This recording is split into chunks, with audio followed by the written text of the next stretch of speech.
नेवले और सांप की दोस्ती। एक अनोखी कहानी। एक घना जंगल था जहां हर तरह के जानवर रहते थे।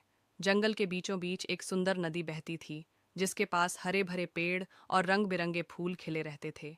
इसी नदी के पास एक नेवला और एक सांप रहते थे।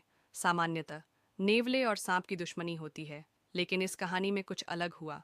शुरुआत की टकराव नेवला बहुत फुर्तीला और चतुर था, जबकि सांप लंबा और फुफकारता हुआ डरावना दिखता था।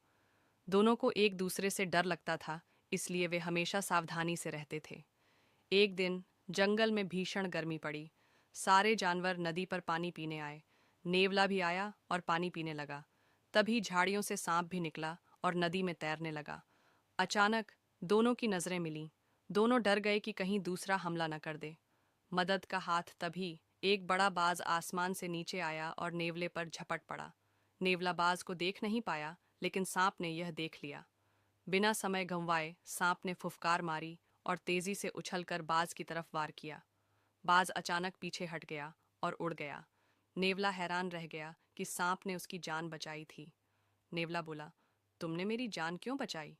सांप मुस्कुराया और बोला, हम दुश्मन हैं, लेकिन इसका मतलब यह नहीं कि हम एक दूसरे की मदद नहीं कर सकते। नेवला यह सुनकर खुश हुआ और बोला, अब से हम दोस्त हैं। सच्ची दोस्ती की शुरुआत उस दिन के बाद नेवला और सांप अच्छे दोस्त बन गए। नेवला जंगल में अपने तेज पैरों से खतरे भांप लेता था और सांप अपनी लंबाई और जहर से शिकारियों को दूर रखता था।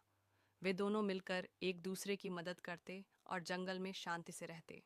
शिक्षा। इस कहानी से हमें यह सीख मिलती है कि दुश्मनी के बजाय दोस्ती हमेशा बेहतर होती है।